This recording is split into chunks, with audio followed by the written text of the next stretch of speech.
Let's do this. Get ready for the Dirt Life Show.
All right. We should have audio now, Kyle. Thank you very much for telling me. I appreciate it. It looks like we had little technical difficulties, but we should be good to go now. Yeah, so let us know what you guys think. If you guys got a chance to go to the dunes, or if you guys just want to give us a little bit of info. Maybe you guys know the Sorensens and have hung out with them before at the races. I'd like to hear what you guys have. Supposedly Cameron has a bunch of funny stuff that he can tell us about his brother and sister. What was the last time that you guys got in like a battle? Like, was it on pit bikes or what was it? Like bicycles, skateboards? I don't even remember. No? Man, was you got to the be last- you got to be a better story person than that. The last thing that we've competed in, like against It was each other. probably at the dunes Oh, really? last weekend. Yeah, I don't know what it was, but it was something. Like on mini bikes? No, What'd you guys bring to the dunes? Tell me that. that thing behind us. You brought the Mod mod cart. cart? Yep. No way, to the dunes? Dune paddles right there. How sick was that? I only drove it once because there's a race in 2 weeks, and so we He didn't broke break it. First time out. Really? It's typical. Oh, man.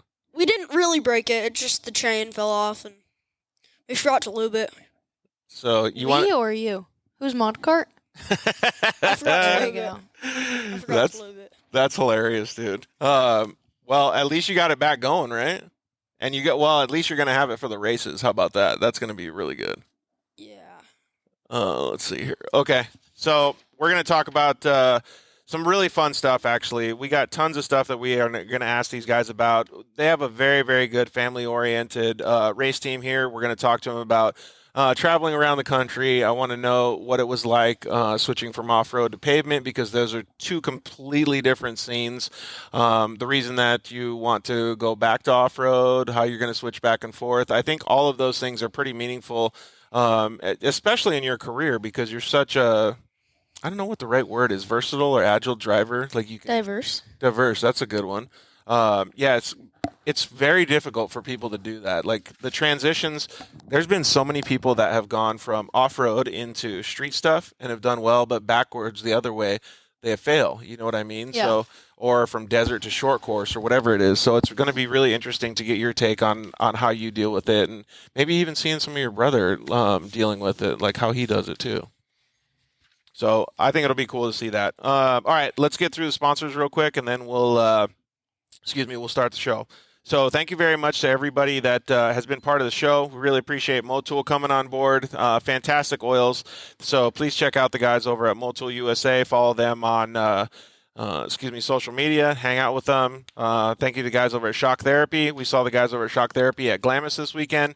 Man, they were just turning out all kinds of different suspension kits and making sure everybody had the right setup out there. You can use the code DIRTLIFE at shocktherapyusa.com. Save a whole bunch of money on whatever you want to get over there. If you couldn't get at them at the dunes to get your suspension done, or even if you broke it at the dunes, send it over there and they'll help you out.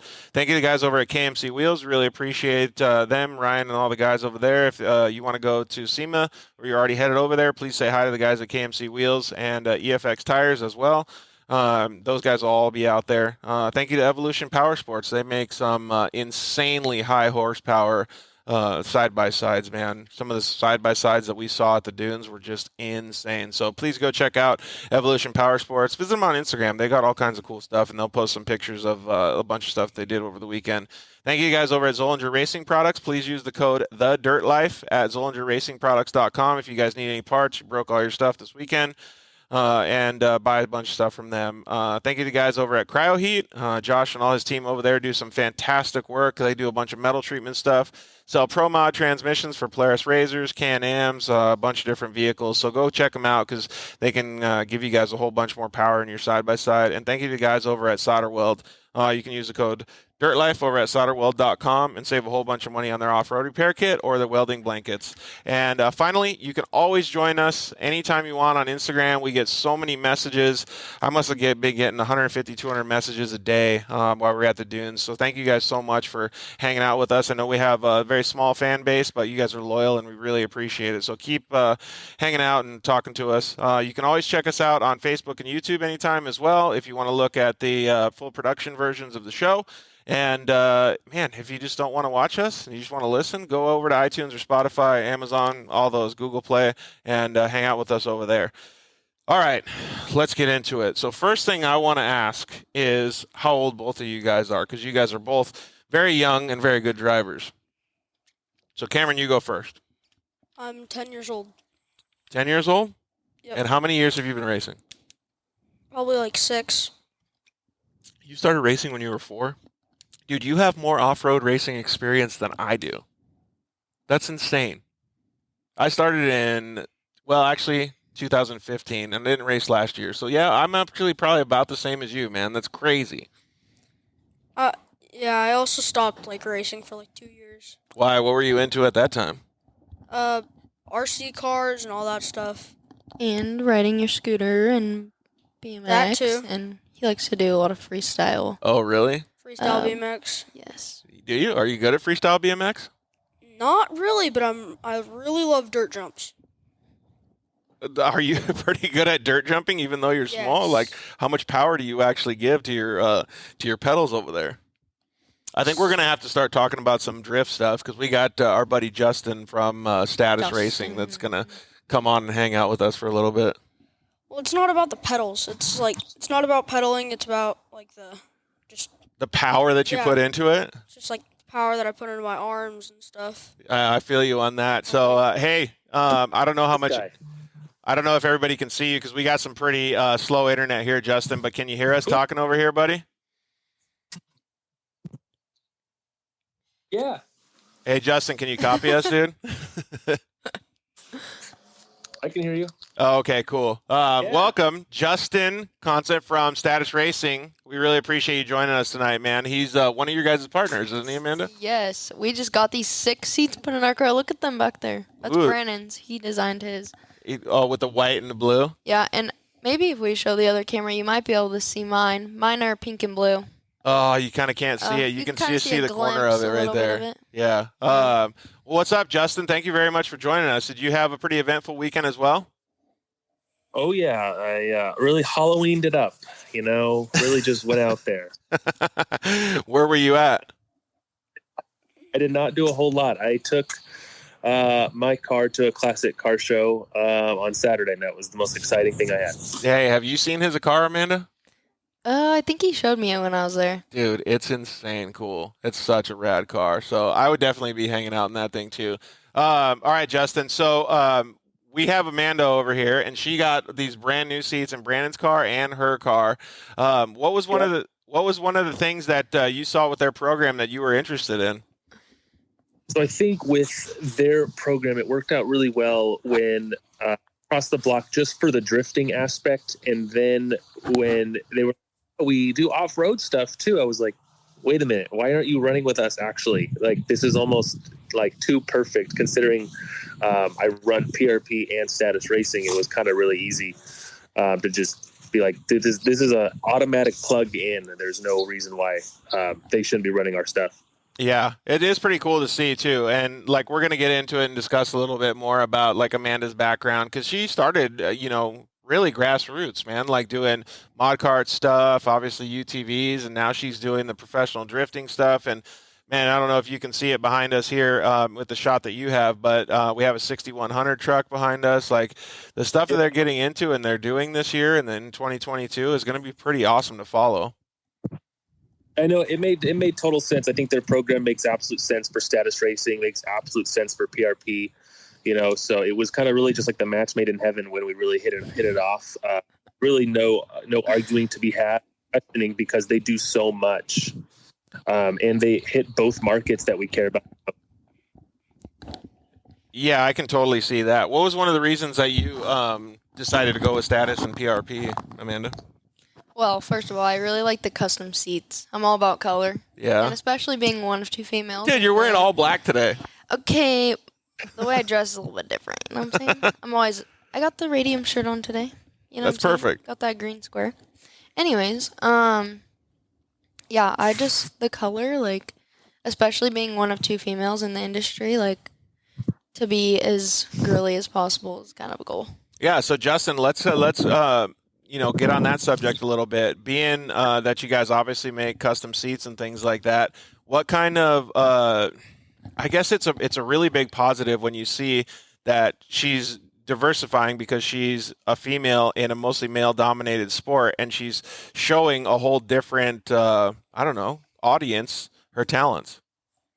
Yeah, I think if I just talk about, drifting and Amanda's, killer driving skills herself, there's only one of two Formula D drivers, so that's already just a huge benefit to just being a part of her program, to just kind of be like, hey, like we rock, we ride with her for sure, and everything that she's doing, and she kicks ass. So it was a no-brainer to be a part of her program, whether she was a male or female, but being a female in the sport and what we do with colors and customization was absolutely the winner. Yeah, exactly. So one of the things that got me going the most was I love blue and pink. They're my favorite colors pretty much. So even my cars that I built, the last ones that I built have been blue, pink, and yellow with white and black. So it's very similar to the color scheme Amanda has.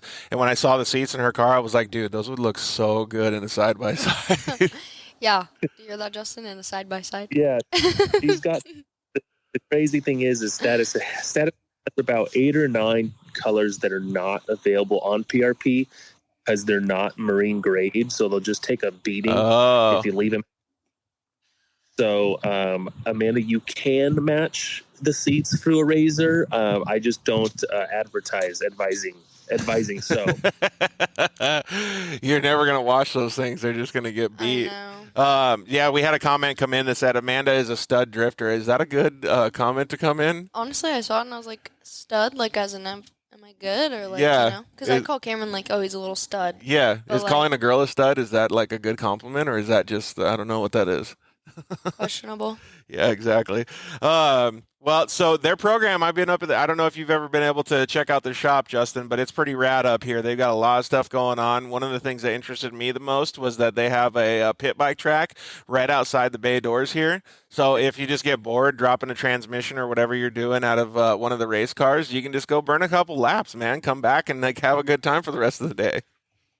I have not been there, but one thing I will say about Sorensen's program, which I do appreciate the most, is the hospitality. They make you feel like a part of the family almost. It's my job to essentially make the driver or ambassador feel like they're a part of our family.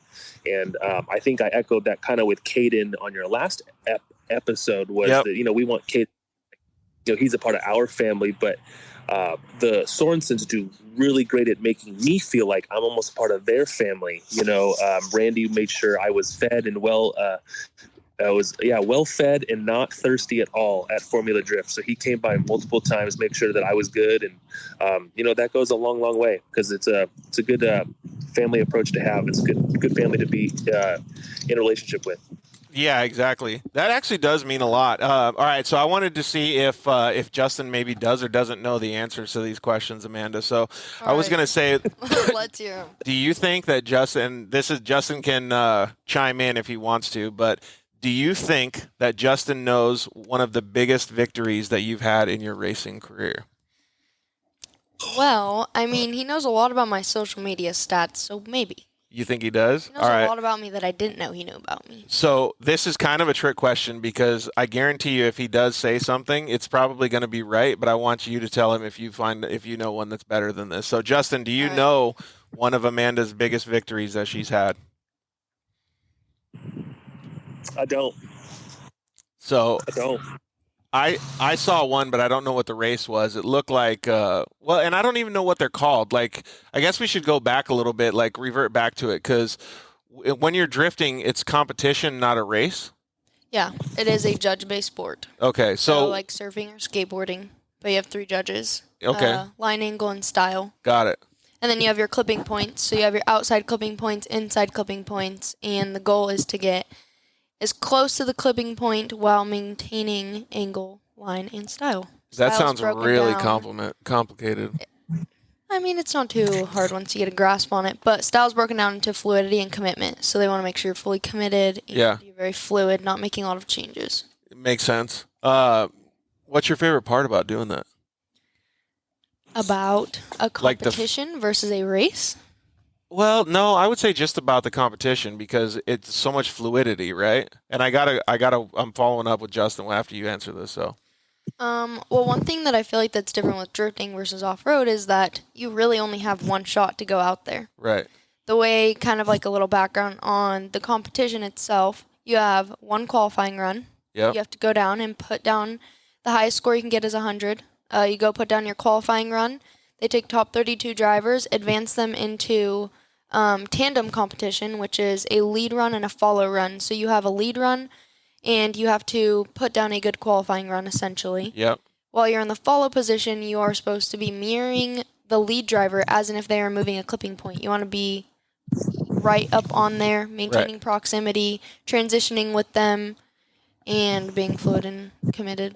Like I said, it sounds pretty complicated, but so and I was going to follow up with Justin is when you deal with like Amanda's obviously pretty versatile because she's done off-road and she does the drifting now. You talk with both different kinds of people in your line of work, and when you deal with those different people, that's a totally different style of driving and competition. One is racing and one is the competition aspect where you're being fluid and stuff. Can you tell a difference in the personality of the people that are actually coming from those different disciplines? Yeah, a little bit. I'd say that Formula Drift competitors, it's kind of hard because I don't consider racing in the desert a solo sport, even though it is, because you're essentially racing you and a co-driver, and you're racing against, let's just say, 30 other people. You know, with Formula Drift, you're racing against one person at any given time.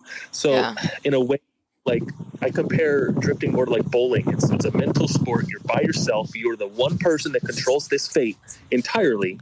It's the track is the track, but like the dirt and racing in the desert, it's like if you don't pre-run, it's unpredictable. But then you've got people breaking down in front of you, crashes, accidents, things to work around. But I feel like maybe more in drifting, it's more so. And I hope this answers your question. But I feel like in drifting, it's almost like you are the sole reason. It's all mental. It's you against one other person. Yeah, and that actually is the exact answer I was looking for, because to me that's like coming from motocross and getting into off-road, that's exactly how it felt like too. It was like you and have to one single focus, and in off-road it's different, right? Because you have a bunch of different things going on. Well, I would say one thing that a lot of people don't realize is it's 100. Like, if you don't have the right mentality going out for competition and drifting, you really only have that one shot. There's some games that the other drivers will play with you, like come talk to you before your event and say I'm going up against Cameron. Cameron be like bugging in my ear, like, oh, are you ready? This and this and that. Like, oh, distracting you? They really just try to get into your head sometimes, and it's like once you learn how to block out that and you can win against your brain, that's when you're going to progress. Whereas racing the trophy truck, I could go out there and make a mistake on a turn. I still have 2 hours sometimes to make up that mistake. Yeah, exactly. Drifting, you straighten, you opposite drift, anything along those lines, that's your one shot. You miss a clipping point, that's 5 points down the drain. It's not going, and there's no way to make it up. Yeah, exactly. All right, and then so the last question that I had for Justin before he has to get off the line with us was, what are some of the goals that you look for in a racing program similar to the one that Sorensen Motorsports has over here? This is a question I have the answer to, but it's not going to be the answer I think you're looking for. Oh, okay. I'll answer it. Status racing, for example, is a I treat it, especially it's so much hungrier in terms of the new products it's releasing. So the seats that Braden and Amanda have are like brand new. They're only a year old. So our efforts are, let's get Formula Drift drivers. That's who we want to push our products. These seats are certified. These are the people that are going to be using the seats. So necessarily that is the focal point. I want Formula Drift drivers to run our seats. That's what I'm looking for. And it just so happened that, Amanda and Brandon do both. And that's where it match made in heaven. But I've got other drivers where they just drift, and it's like, that's totally fine. If you're racing Formula Drift and you want status seats, I'm definitely going to try and shoot my shot, basically, because that's where our market's high. And then when it comes to PRP, it's like we're known for off-road. So the desert racing stuff is like people come to us very easily for PRP. Status is almost like I have to put myself out there as a brand and be at the shows and work with the handful of drivers to get more people to run our stuff. I have to really like be hungry for that. Yeah, exactly. And so that's something that you can help Justin with. Yes. We like to promote the products 100%.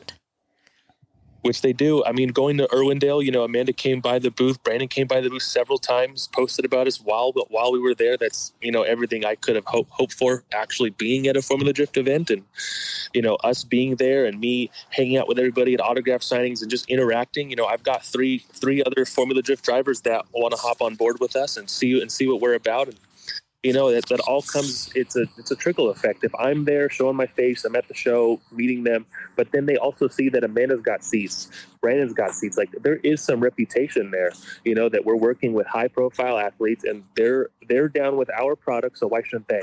Yeah, that's super cool. Especially in the status racing space, nobody does what we do in terms of customization.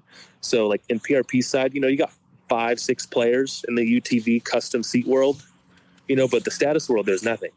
So when we do our custom work and we do seats for Amanda and Brandon, and they're like that wow factor, I'm not surprised that drifters want to take hold into that because everybody has livery designs that are out of this world and they want to match. What's the difference in creativity, Amanda, between the off-road scene and the drifting culture? So that's something I've actually been looking into because I do a lot. I'm a very creative person. I like to do all of the t-shirts and graphic designing for us. But I've noticed there's a lot more of an anime Japanese feel to the liveries in Formula D. Well, not even necessarily Formula D, but just drifting in general versus you go to the off-road scene and you see more of this blocky, full colors, not a lot of patterns. It's very simple and clean looking. Yeah. Then you go into the drift scene and you see a lot of the pro-am or grassroots drivers and even a lot of the FD drivers with more of a anime kind of lots of patterns, lots of colors, which is where status comes into play because, why would you not want to have colorful seats to match your colorful livery? Yeah, exactly. Like Justin said, that's what they do. That's cool that you notice the difference, though. I think it's so rad because now it seems like you might be able to merge two together. Well, that's kind of, I don't know, I feel like even for drifting for next year, I want to kind of go more of that blocky, clean look, which I'm seeing a lot of the pro drivers and a lot of other people who are getting more up-to-date liveries getting. Yeah. What's your favorite, Cameron? Favorite wrap on a car? Yeah. Do you like more of the block style, or do you like more of the crazy patterns, crazy colors? Like a mix between the two, like Brandon's car. Oh, you're into that one? Yeah, it is very kind of. It's a little blocky and it has but it's a little less. Still got some crazy stripes and stuff in it. Yeah, I like that. A mixture of both. It's kind of cool to see that when you can know that your athletes also have that creativity lined up with them as well. And like I said, Justin, before at the beginning of the show, man, I love the pink and the blue. So that's why I was thought, oh man, this car looks so rad. It's a fantastic car. When she said I'm doing pink, I thank God. Still waiting for the pink belts. We got to put the pink belts in there. Pink belts. It's like my seat now. I feel like it's more of my princess throne. You know what I'm saying? Yeah. Well, and doesn't your outfit? I think we showed it in the intro too. Your outfit's all blue and pink as well, right? Yeah, it's all blue with some pink accents. So rad. All right, Justin. Well, thank you very much, man. Was there anything else you wanted to say before we let you hit the road? No, just the Sorensen family kicks ass. Peace out. That's all I got. Thanks, buddy. We really appreciate it. All right, enjoy your night, dude. It's cool to see that your sponsors are chiming in too and talking with you, and especially taking the time, with his family. He just got off work and being able to join us on the show. It means that you guys are doing a very good job when you're obviously giving the sponsors what they want. That's the goal. It really is the goal, right? Got to give them a good ROI. Yep, exactly. All right, so a lot of the people that are going to be watching or even listening on, hey, it's Justin's birthday. I don't know who Justin is. Do you? Oh. Happy birthday. Oh, Justin? Yeah. Justin's birthday? Kyle's trying to trick us right now. So Kyle and the guys at Dune and Destroy say it's Justin's birthday every single day. Oh. So that's their trick. Hey, he already got off the line though, Justin. So, or excuse me, Kyle. So you already go. All right, when are we going to get some reclining chairs? I don't know, man. So some of these comments we're not going to answer because they don't have anything to do with the show. So, all right, we're going to go a little bit backwards here. Since Justin called in early to the show, I would like to get a little bit more understanding of who you guys are as people. Because like I say on every Dirt Life show, it's awesome to know people from social media, and it's awesome to see you guys at the races. But do we really know who Amanda and Cameron are? So I would like to know, like, why you guys got into off-road racing in general. So, well, that man right there, my only audience as of right now. All right. We got one person to join the audience. Yep. That's my dad. He used to race Wave to the camera over here, Randy. over there. Yep. Right over there. You got it. That was perfect. And you can kind of see, like, in the background of the, let's see, in the shop, there's a few pictures of his cars and trucks that he used to race. But so my other brother, Brandon, which will be joining us soon, hopefully. Okay. Him and I were very, very young when my dad put us into BMX. So, like, our first form of actual, like, competitive racing would be BMX. Oh, really? I don't think I was too interested in it. I know my brother was really interested in it. BMX is fun, but yeah, I can see. Yeah. Then after that, Brandon and I went into go-kart racing, which was our first motorsport. We were probably like 5 and 6, honestly. Yeah, so I've been driving for almost like 14 years now. Right on. But your dad wanted you, well, I don't know if he wanted you, he probably gave you the opportunity to follow in his driving footsteps, but allowed you guys to pick whatever you guys wanted to do. Yeah. I mean, I feel like at a young age too, like, he is really like more of knowing what's best. And yeah, we just got into go-karting, and Brandon and I, honestly, I think what drove us so hard was that we had each other to compete with. There was never a dull moment. How far are you guys apart in age? 18 months. Oh, wow. So you guys are really close. So that's a really good competition. So I'm 19. Brandon is 17. Perfect. And we got Cameron over here that's 10. Dude, young gun. I know. He's even more crazy than Brandon and I. Uh-oh. So you guys started doing go-karts and stuff, and then, so when were you, like, the age that he was coming into the picture then? Like, you were about 10 years old or so, or 9 years old? I was 10. And so... Well, I was 11. You were 8. You were 8. Cameron? 8? Are we smarter than the third grader today, or what? So, all I know is Brennan was 7 when I was born. there you go. I know that Perfect. for a fact. Yeah, you're good. Actually, What is 19 minus 10? I'm 18, but I'm almost 19. 9. There you go. 9. Perfect. Okay. It's close enough. So Close enough. you guys started racing go-karts, but at that time were you like, well, maybe this is something that I like really enjoy and could be like good at? Honestly, I don't think I can recall. Really? I was way too young. Like, I recall racing go-karts. I remember Brandon and I always going and racing.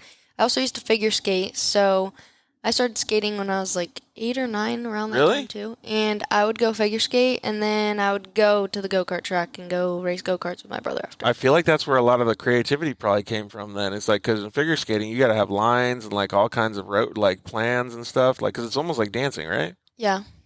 So I don't know that much about figure skating, but I feel like that's a lot more creative. But that's cool. And now that you're like doing the drifting stuff, I feel like that connects pretty well. There's actually a really huge connecting factor there because they're both judge-based sports. Yeah, exactly. One thing that I used to run into all the time for figure skating is I could go out and land a jump and a spin 100 times, but then as soon as I went out for my actual competition, I would always mess up something. Oh, man. So, same factor comes into play with drifting. I could go drive a practice lap a million times, nail it, but then as soon as I would go in front of the audience, in front of the judges, I would always, I don't know why, my first competition, first qualifying run, I'd always go out and I would just zero right away. Because I would always just let the pressure get to me, which is a huge factor, like, that comes into play with drifting is you have to really, like, it's a mind game. You got to be on have to win point, against right? your brain. Yeah. Like, you can't go out there and be like, oh, it's so unknown and whatever. But with drifting, and it's crazy because, like, figure skating actually had a play in this. Like, I remember I would always just go and be so nervous before I had my competition. But then for drifting, it wasn't until literally the beginning of this year that I was able to get over the stage fright of going out in front of the judges. Really? Yeah, which is crazy because, like I said, it's a mind game, and you don't realize, like, it's like going to give a speech in front of everybody. Yeah, exactly. You know? You could recite your speech over and over again, but then as soon as you're looking at the crowd, you're like, wow, I'm spotlight of attention. Yeah, exactly. Like, it's my time to shine. But I feel like that's something that you can, like, just grow with, grow with and, like, expand as you go. Exactly. And I feel like every single competition is a new learning experience. Yep. And every single time I go out and get put on the spot, I learn more and more how to overcome that. Yeah. And like I said, it really wasn't until the beginning of this year that I was able to just be like, okay, this is like another practice lap. That's still good, though. You're still really young to be able to, like, push through that. Like, so when you're, let's just say 25, it's going to be like you're a total professional. You know what I mean? Because you've already passed through all that stuff. Hey, we had a question come in from, I think it was Whitney, that said, is Amanda short or tall? So 5'5". there you go. So, and it doesn't matter if you're short or tall. You can do whatever you want, no matter what height you are. She also looks like she's like 6 feet.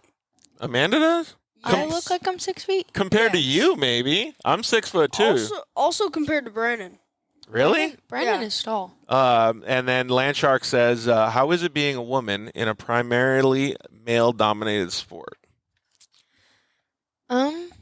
Honestly, at the end of the day, like, we're all the same. Yeah. However, I do feel like there is a lot more spotlight of attention on me, whether it's negative or positive.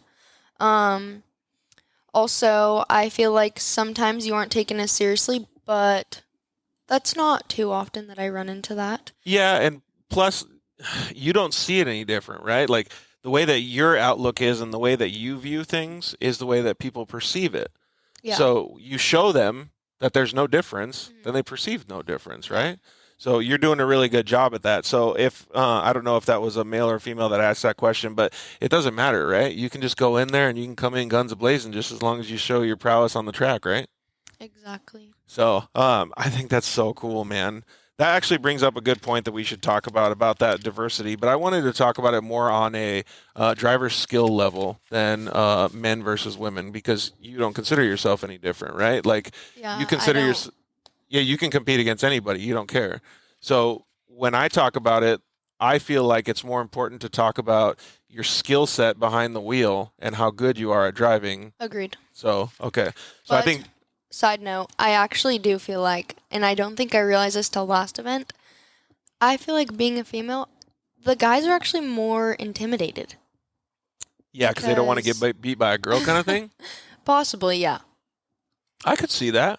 Yeah, but I mean, there's been so many girls. Do you have any girls that race in your class, Cameron? One. One?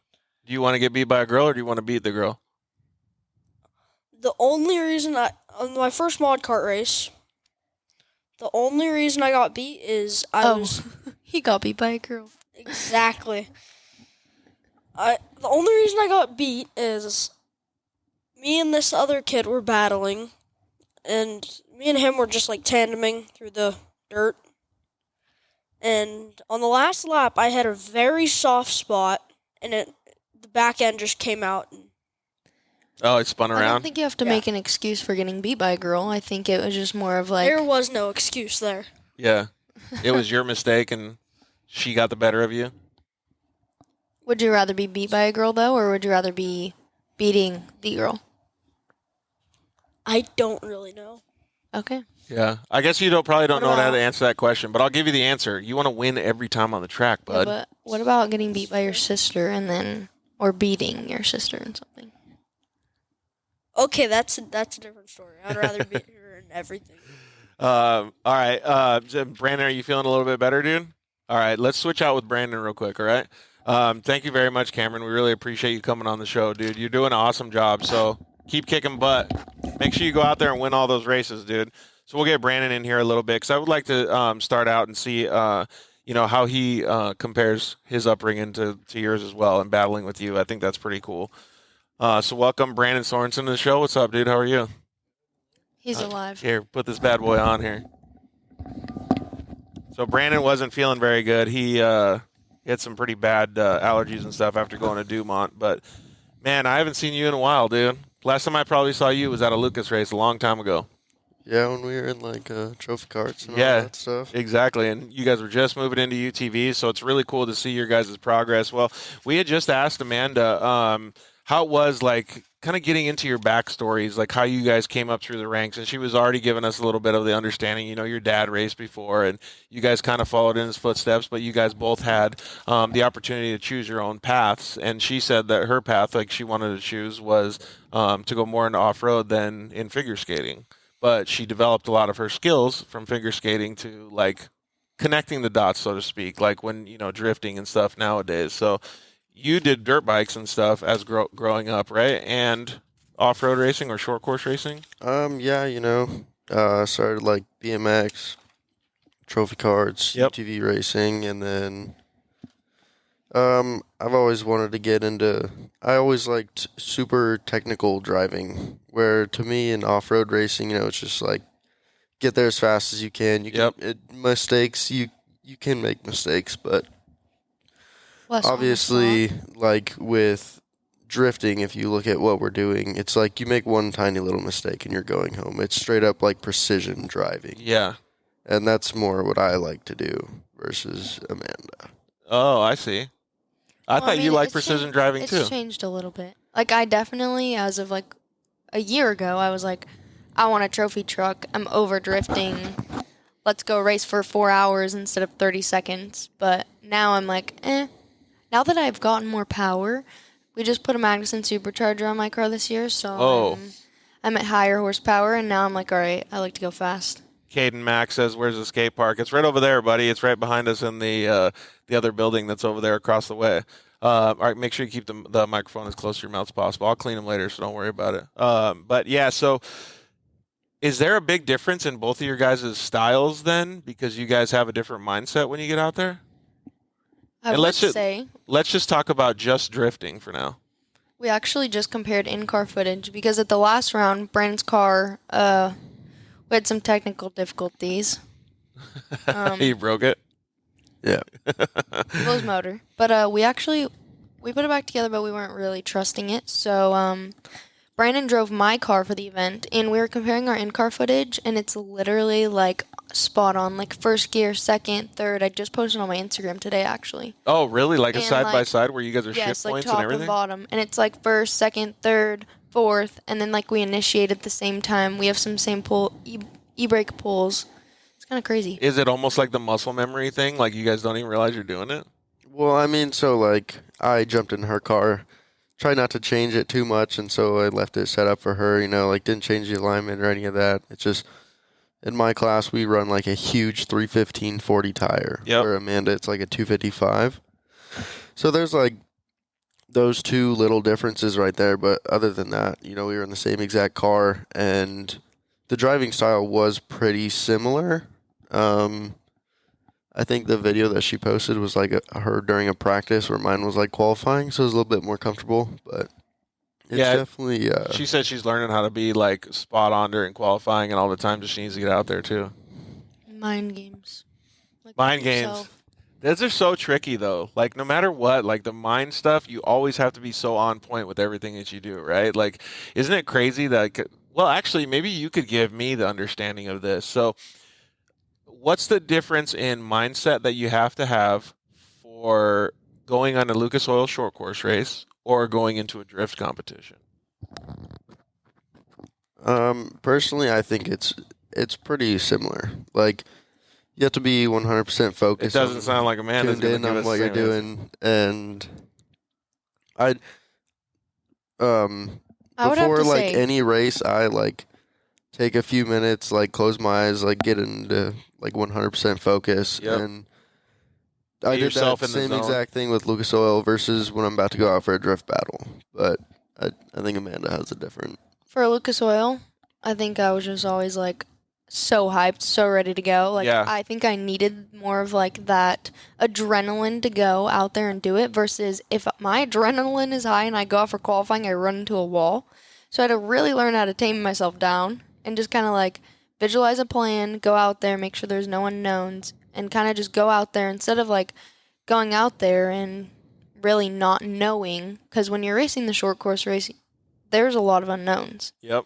You don't know who's going to be next to you. You know, there's crashes in front of you. There's a lot of that fast reaction time to whereas when you're drifting, you kind of go out there and you know exactly where you're going to put your car, inside zones, outside zones, how you're going to do it. You create that muscle memory, and it's more of a repetitive style of driving. Right. It's a planned effort instead of a reacted effort in short course. Yeah. So I don't know if you ever be proactive instead of reactive. Well, you always try to be as proactive as possible in any type of racing that you do, right? Like you want to be proactive to set up a car in a drift, or you want to be proactive to see where another driver's going in a short course race.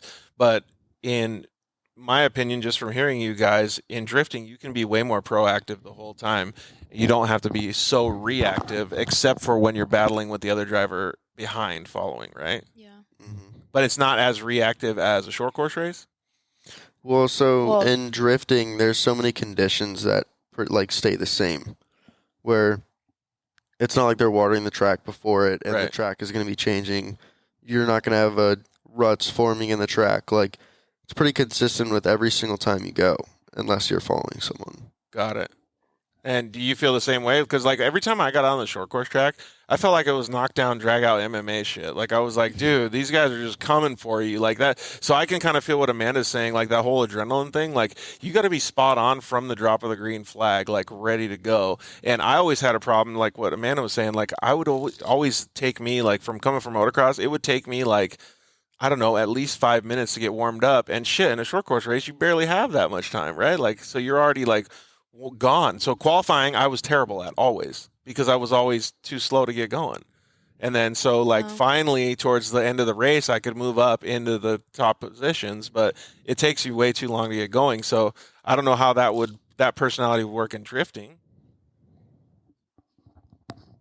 I feel like that would be horrible for a drifter. Yeah, well, I mean, like you're really on the spot. Like, you literally have one shot. And not only do you have just one shot, but everyone's watching you in the stands, on the live stream, and the judges. Is there a lot more, is drifting a lot more popular than the off-road stuff? Like, as far as viewership goes? 100%. Formula D is actually the second ranked social media following. NASCAR's first for social media, and then Formula Drift's next. That's pretty cool. And to see that you guys came from off-road and are doing that now, that makes me feel happy because that puts, a little bit more eyes on off-road too, because you guys are kind of bridging the gap, you know what I mean? That's awesome that you guys are doing that. Just kind of like Justin was saying, you guys do both. Yeah. That's pretty rad. All right, so give me a little bit more of the backstory then. So kind of just give me the Cliff's Notes of you coming up through mod carts and getting into other types of off-road racing. Well, I mean, like we started with the go-karting on the pavement, and then we went into modified karts. That's what really teaches car control, how to react to a lot of different things, how to try and predict what other people are going to do. And a lot of people that are listening might not know that like a mod car is about as close as you can get to a Pro 2, which is the top level of off-road racing short course, as the ratio goes with power to weight, right? Like, for a little kid to be able to control a vehicle that's got so much power in just the rear wheels is pretty phenomenal. To this day, it still blows my mind. Yeah, I mean, it's definitely something else. And personally, I think it might even be a little bit more gnarly than a Pro 2, because if you're starting in the back of the field, you got 35 people in front of you. Yeah, not just 10. Pro 2, yeah, you probably got, 10 people in front of you, and it's like, well, if they start stacking up in the front, you're going to have, 20 cars, just spread across the entire track that you have no clue what's going to be happening. That's a really good point. Did you ever feel like that, Amanda, when you were racing? Honestly, I was horrible at mod carts. Really? I was always last. So did you I was always trying to keep up with Brandon, and I just don't think I really understood the whole clutch thing, because Brandon had more of a dirt bike background. Yeah. Which the mod carts literally have a clutch exactly like the dirt bikes. Yep. And the whole shifting thing, yeah, it just wasn't your slow. I was it wasn't your vibe. Picking it up. But then when you guys got into UTVs, it was easier for you. You started actually doing pretty good, right? Yes, I my rookie year, I won the Lucas Oil Championship in the Razor class. Dude, that's super cool. And was some of that Brandon's tutelage to you, or were you just good at it right off the bat? I'd have to say it was pretty good, yeah. She started racing razors a lot farther, like Ahead of you? Funny Yeah, story. I feel like exactly. Brandon was always just so bored driving the Razor because like You're not as busy in the cockpit at yeah, all. I think that was kind of what it was. But I do remember one time Brandon broke his arm and we were racing a works race and I had to drive his car. Hey, look, before she logs off, Kristen Matlock, she's also a women pursuing. Oh, yeah. So that's pretty cool. Kristen, people are already commenting in saying, how is it being a woman driver in a different type of sport? So we were already asking Amanda about that. And she said very similar to things that the way you deal with your racing program. She just sees her as a really fierce competitor against all the people that are out there, too. How do you feel about that? Like when you've seen your sister drive, you just get super proud? I mean, like she's just another competitor when we're on the track. Yeah, So- but I mean, you got to give her some respect too, because I know that she respects you when you drive. Yeah, I mean, 100%. Like when she does good, it I don't know. It's You get Brandon pissed does. because you want to be better. He doesn't like to show his soft side, but I promise you he's nice. Yeah, but you definitely want to be the winner, right? oh yeah, Yeah. always. Of course. Uh, so going into the UTVs, like a lot of our audience loves UTVs, right? And you were saying that you were kind of bored in the cockpit. Did you ever get to drive a YXZ? I love YXZs. They're so fun. Yeah. Yeah. So I started out in like a Arctic Cat 700, Yep. and because I wasn't old enough to be racing the 1000s, but I remember those days, dude. yeah, as soon as I was able to step into a YXZ 1000, like we went into works and pretty much overhauled like almost every single race. You like driving that car, I'm sure. Yeah. Yeah. So, and you like driving those cars too, but does that give you guys, because every time I talk to people, they're like, oh, the cost of entry into off-road is so expensive, but not if you get a side-by-side. If you get a trophy truck or something, it's a little bit different. But a lot of our audience can go in and buy a YXZ and go do these things and then move into different things, because that car, whether it's good, bad, indifferent, whatever, it teaches you a lot. And you guys learned a lot about how to drive from vehicles like that and the mod carts, which are shifting vehicles. Yeah. That, I honestly think that's pretty cool. That could be that it was a platform for your guys' growth in racing. Definitely. Yeah, I think it's a great starting point. It pretty much anyone can like go hop in a UTV and drive it, Right. And there's a lot of things like, oh, you could go roll it, break it, whatever, and they're pretty easy to fix, work on, maintain. It's like kind of toss a new belt at it here and there, whatever happens. Like with a YXZ, I think we had ours for like 3 years and Just keep running pretty it. much didn't even do anything to it. Hose But it Brandon off. and I, the weird part is that, so he started in the 700, and I was actually racing a Polaris. Oh, okay. And then after I won the championship in 2016, I got into the YXZ, and he got into the Polaris. So he was racing the Polaris 1000, and I was racing the YXZ, which I liked it because it was the paddle shifter one. Oh, cool. And so that was really fun because it was more like driver interactive. Yeah, cab. and it teaches you shift points and obviously to manage the motor and all kinds of cool stuff. Yeah. That's pretty rad. Did you guys ever get to adjust any of the ECUs on the transmission or anything like that? We did. It was awesome. It made those cars so much better, man. Kristen Matlock says absolutely. She loves seeing other female competitors doing well in the sport. Yeah, and you're not just doing well in one sport. Both of you guys are doing pretty well in drifting and in off-road. So let's kind of fast forward a little bit because did you guys have any plans to become like Pro 2 or Pro 4 drivers or anything like that? Or you guys wanted to transition off into something else? No, I definitely think I saw him, and I was like, that's pretty sick. I was just saying, since Cameron got back into the mod carts, that might be an option for driving, just like hop in the seat, test it out, see how it is. Yeah, that's cool. What about you, Brandon? Personally, I knew it was short course wasn't really for me. Yeah. I've always dreamed of racing WRC down Ooh, in, like, that's cool. Europe and stuff like that. World That's one of the Rallycross. questions that we got on the list here is what your guys like end goal is. So Yeah, I definitely want to be able to make it there one day. that would be super cool. WRC is so crazy, man. Have you seen some of the Nitro Rallycross stuff that Travis Pastrana is doing? Yeah, I just went to that one. is. Oh, you First guys one. both did? I did. She did. Salt Lake. How was that? It was super sick. Was it? I was like, oh my gosh, they're throwing backies into that dirt turn over there. It's like drifting and off-roading. Yeah, like full tilt, right? I feel like that would be something that could be like totally up your guys' alley too, with the driving finesse that you guys have, with also the aggression. Like that'd be so sweet. So sick. They're so awesome. Is that a pretty high dollar sport to get into, or high dollar car to get into? In rallycross? Yeah. Yeah. Is it? It's probably about the same as like a trophy truck. Man, that's so crazy. Those cars do look super cool. So, it is cool to see that you guys came from, off-road racing and Lucas and stuff, though. I really think I commend a lot of the drivers that come from that series, no matter where they go. If they go like Travis Pastrana, he's doing obviously rallycross stuff, and there's a lot of guys that came from motocross and are doing it. So it's really cool to see, man.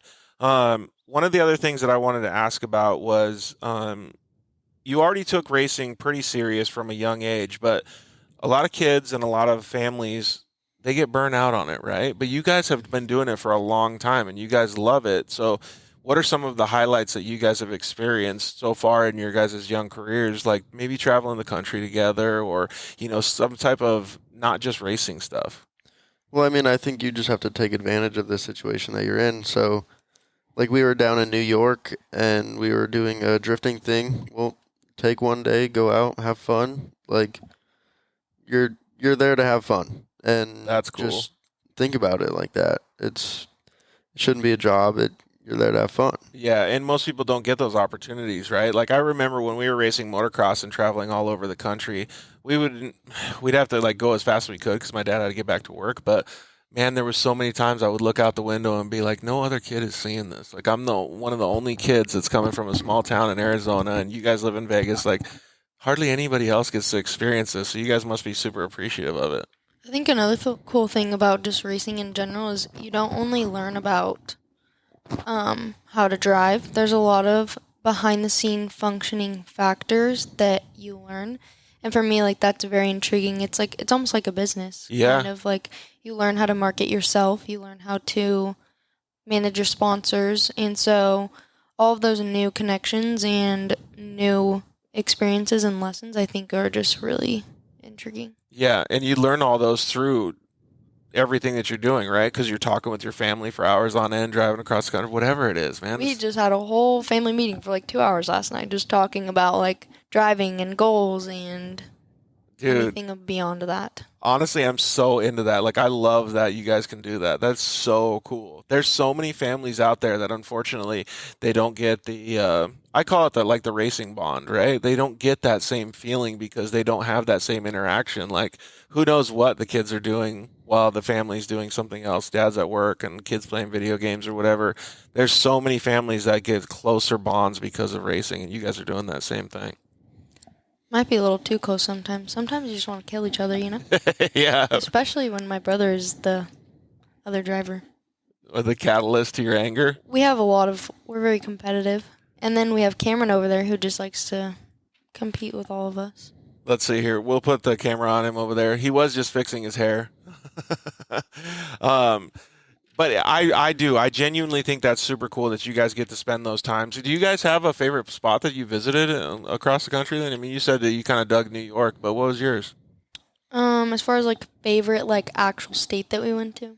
Yeah, maybe even like I don't know. Let's do two things. Let's do what your favorite event that was that you've been to before. Like I don't know if you've been to Crandon or something, or like a favorite drift event, big drift event, and then your favorite city that you've been to outside of the racing stuff. That's a hard question. What was like? Did you have like an event that you were just like, holy cow, this is like the holy grail of racing right here? I always want to come back to this one. I would have to say Irwindale, honestly, just because. Well, I mean, you could always have a good track, but if you don't have a good weekend, then it's just like. Yeah, I agree with that. But still, I mean, like, it's still an awesome place, though, right? Yes, for so sure. You want to go back. I would definitely say I liked going to Texas, which was in 2019, because they had the world's largest TV. Whoa! I see my face up there, and I was like, wow, look at me go. That's pretty cool. And what about, like, just a place that you hadn't been to for racing, that you just, like, maybe it was a city that you passed by, and you're just like, dude, this is so rad?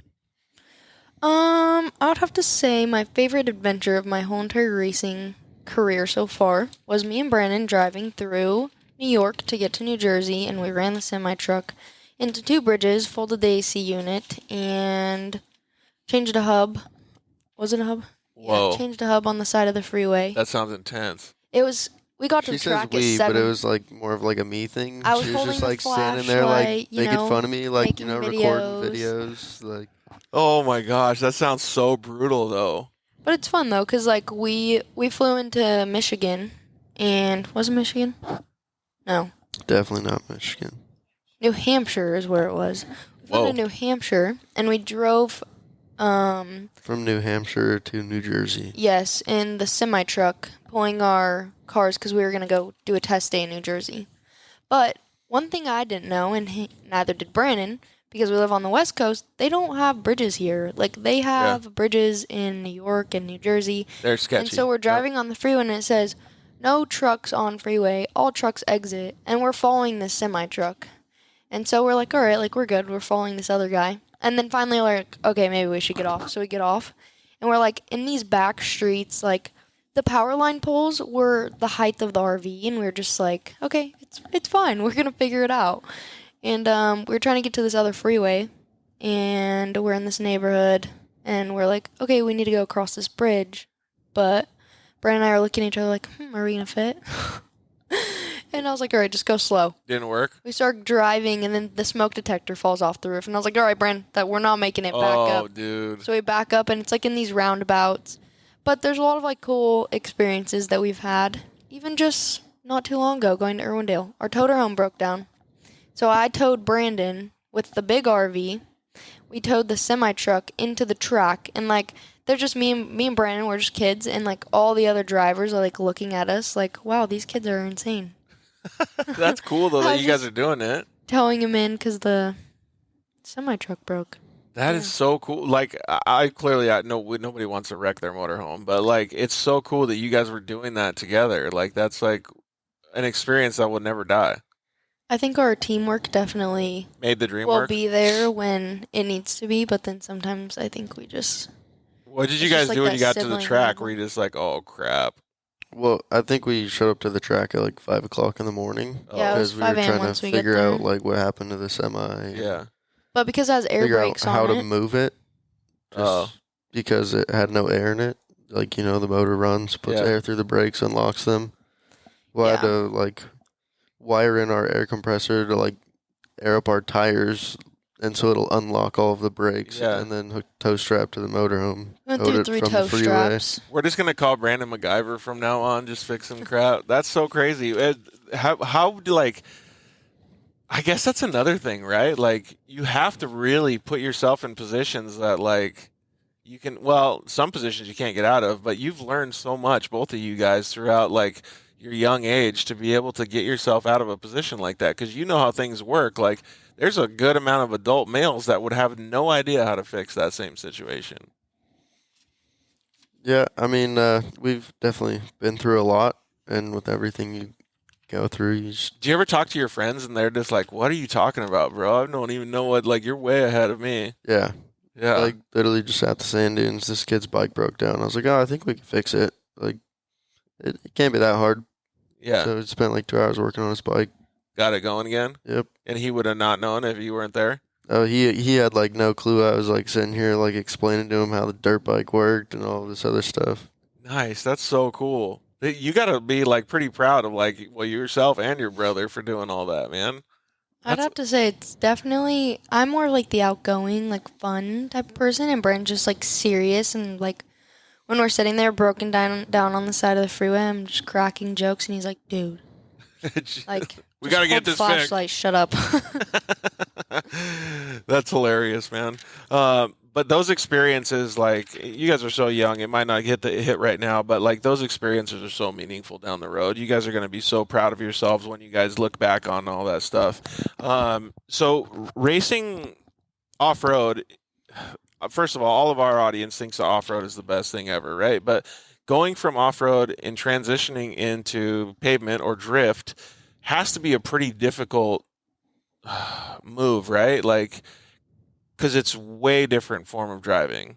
Like, Kind of. Don't, Car- I mean, It's a pretty short gap to jump, honestly. yeah. well, when you have good car control. So, like, car control is the main thing that you're focused on, right? But it's a totally different atmosphere. It's different fans, like you guys were saying. It's different vehicles. So there's a whole bunch of different stuff. Like you can't just take the same car that you went in your off-road car and go and drift, right? Like from a driver's perspective, it's a short gap, but Okay. everything else, Right. 100%, it's different. Like learning how to add grip into a drift car to make you go faster sideways, Got it. and like how do we make the car transition faster, and just like learning the car is definitely one of the biggest things. But if you do have like car control coming from off-road, it's a fairly simple gap. That's a perfect way to put it. Was it difficult for either of you? Yeah. Both of you? 100%. Yeah, and because of that learning curve on the vehicle, and like once you got the vehicles figured out, you were like, oh, now we're back to like car control. Well, even now, for my, like, I feel like Brandon's more of an advanced driver than I am. So, like, maybe for him, he can't relate, but I got in and I'm like, oh, what's this third pedal? Like, you know what I'm saying? Because in the Razors, you have gas and you have brake. Right. You get in the drift car and it's like, you got the gas, you got the brake, you got the clutch, and you got the e-brake, and you're shifting. So there's a lot of components there. Yeah. You mix them all together and you're just like, well, what happens when I hit the gas and hit the brake, or I'm on the gas and I clutch kick, or there's a lot of these minor skills that Brandon picked up driving on the simulator, like just putting in the time that I really didn't get a grasp on. That I was like, okay, whoa, how does this work? Yeah, makes sense. All right, we're going to take a quick commercial break, and we will be right back. So all you guys on Instagram, just hang tight, or you can go to Facebook and check out the commercials. We'll be back in about 7 minutes.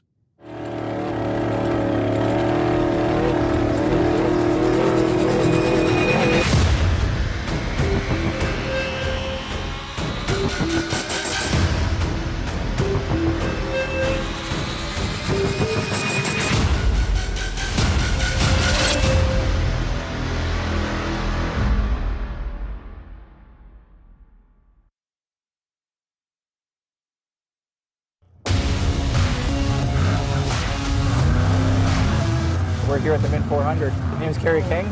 I'm with the OTSFF Motul Vision truck. Motul oil is a big part of our race program. I mean, the consistency, the temperature that it holds, and you know the issues that we don't have while we're using that oil is self-explanatory. Motul Oil, they've been with us for over 12 years. They jumped on board with us with the 6100 race truck here, and Mint 400, and they've been an amazing partner with our lubricants. And really, it allowed us to finish every race in 2019, and we're jet setting really well here for 2020.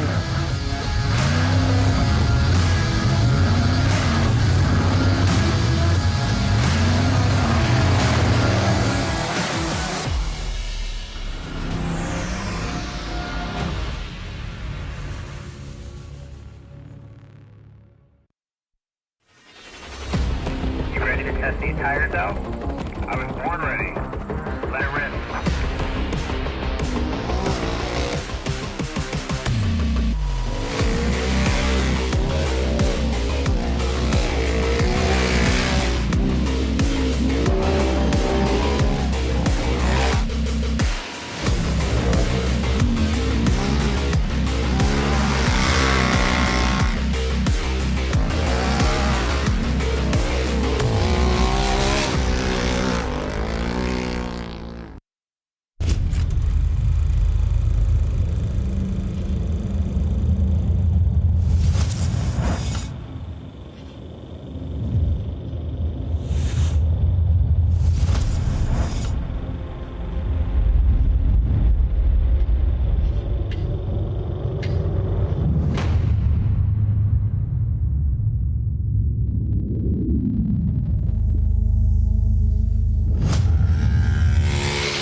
Shock Therapy, the premier UTV suspension tuning company.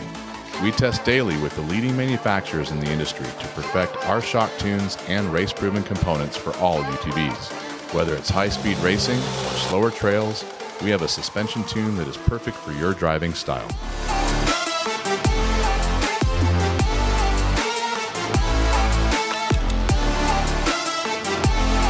Visit shocktherapist.com to improve your ride today. Zollinger Racing builds the best aftermarket products available. Products for your UTV or snowmobile, including billet radius rods, billet tie rods, billet steering knuckles, billet steering racks, alternator kits, and much more. All manufactured in the United States in-house at their headquarters in Nibley, Utah. Travis Zollinger and his team test in some of the most brutal conditions, racing in places like the Best in the Desert Mint 400, Ultra 4 King of the Hammers, UTV World Championships, and many more. Visit ZollingerRacingProducts.com and use the code DIRTLIFE to get 10% off your next purchase, and join us on social media at Zollinger Racing Products to see our products in action.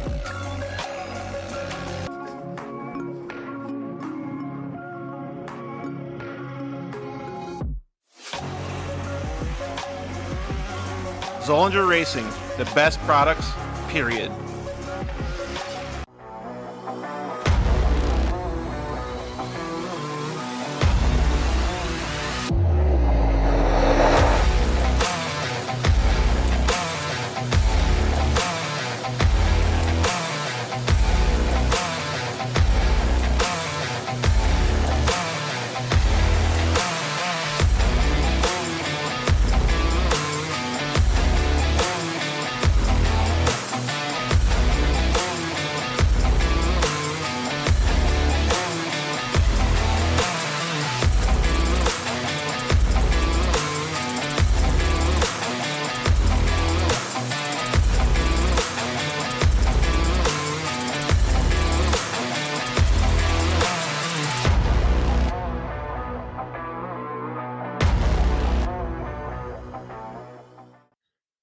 Yeah, finally, we got Lance from Solderweld in the studio. Thanks for coming down, bud. Hey, why don't we just record a commercial now? Yeah, why not? So good to be here, man. It's been a lot. I've been trying to get down here forever, and I wanted to talk about the off-road kit. Dude, I love those things. I got it in my pack. Yeah, we're running hundreds of vehicles now running them, whether it's a UTV or some guy's got it in a backpack on his motocross. He's got everything he needs to make a fix right there on the fly, out on the trail, or in the desert, whatever it is. Well, since I've already used one, I kind of know what to use it for, but explain what it does. All right, so let's pull one out real quick. You've got your aluminum rods. Remember, they're rods, right? So, light torch, small torch. You can throw it in there or throw it on the rig with your flux. It decontaminates and cleans like let's say a radiator. You get a random rock chip runs through as you're racing. You get a rock chip in a radiator. You got to fix it right there, or you're out of the race. You can patch it up instead of It's all good to go. Yep, just like welding. Yeah. Also, as well with that, you've got a brake line fix. So with your flux, you can fix a brake line, stainless steel.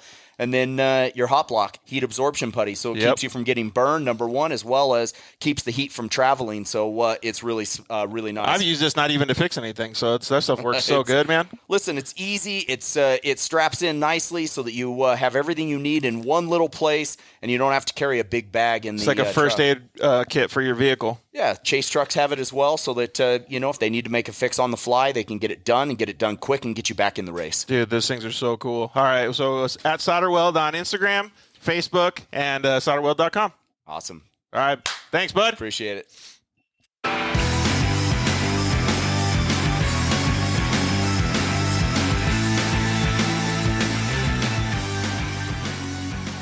Yeah. Welcome back to episode 107 of the Dirt Life Show. Thank you guys very much for joining us on Monday night. Really appreciate you guys hanging out.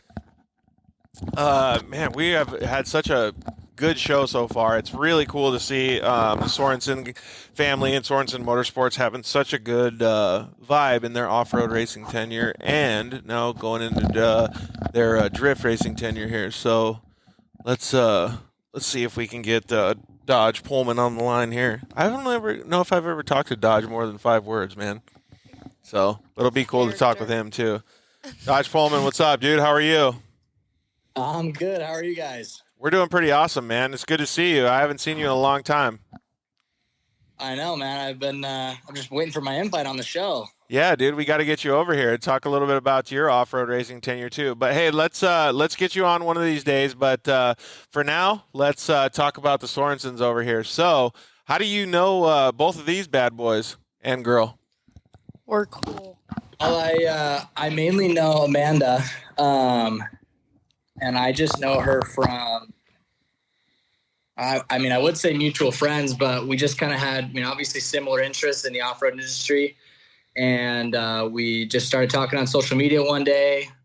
We've hung out a few times and over, the course of maybe a few years developed a pretty good friendship and gone and done some fun stuff with them. And Amanda started going to school here in my hometown. And so through that, we were able to start hanging out and just have some fun. And it's cool to hang out with people in the off-road or really just the power sports industry. Just casually, because really I only see people at events because here in Utah there's not a large group of us. Yeah, exactly. So that's kind of what the Dirt Life show is all about. Like, is basically trying to get behind the scenes and understand those people. Just like Amanda, we would like to get at least our audience and her audience a good understanding of who she is, as well as Brandon. Brandon's feeling a little bit under the weather today, so we're going to try to divert most of the questions to you. We'll ask him the really specific mechanical questions. How about that? Sounds good. But it is cool that you got to see a lot of Amanda in Utah when you were up there. What is one thing that you can tell everybody about Amanda's personality that most people wouldn't know? Maybe a fun fact. Oh, man. Amanda likes to do things herself and likes to do things her way. That's cool.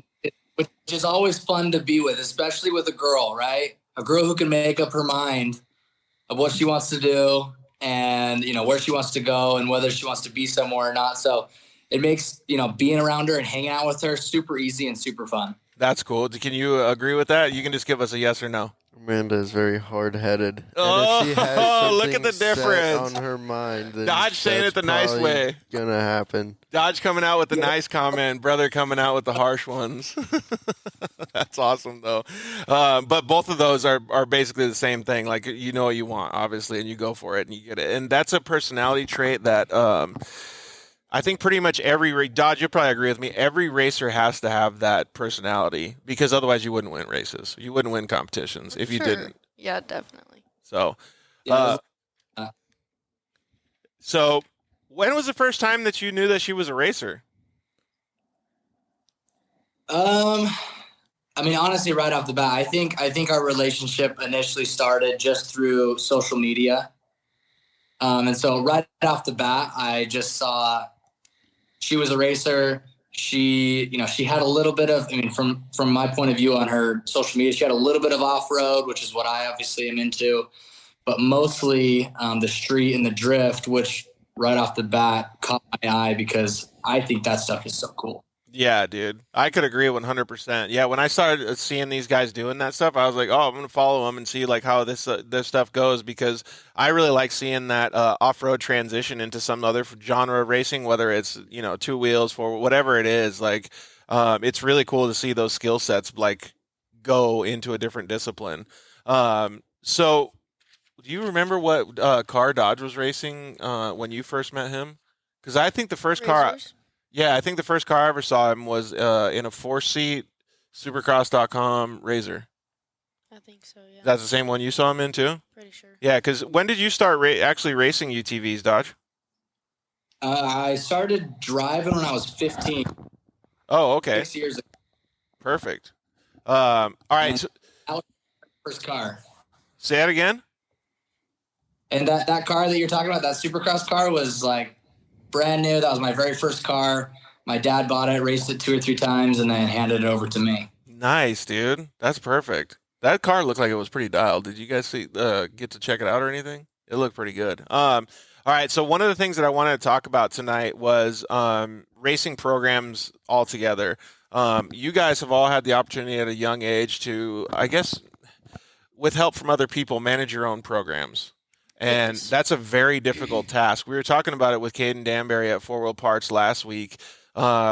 I want to get Amanda and Brandon. I don't want to go too far into it with Brandon because his tonsils hurt, but like I want to get their opinion, Dodge. But you know how difficult it is to run a UTV program.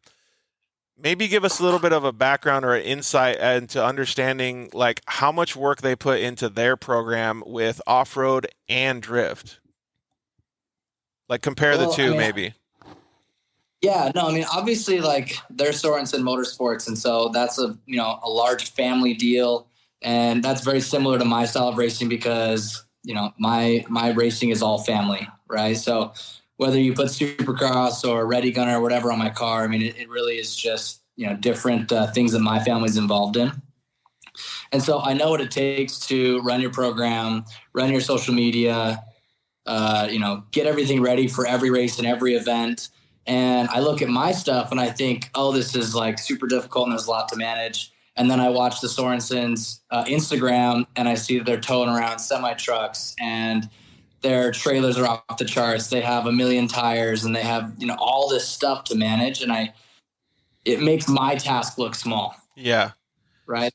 Looking at what they have to do to get prepared, especially once again, as a family deal is incredible. And you can tell they put in the work because their stuff always looks good. They always perform well, and it looks badass. So I couldn't agree more, and that's pretty much exactly the answer that I wanted to get because I did the same thing too. Like we operated a professional racing program, and it was very difficult. Like there was many hours, and one of the analogies that I always like to give is for about every.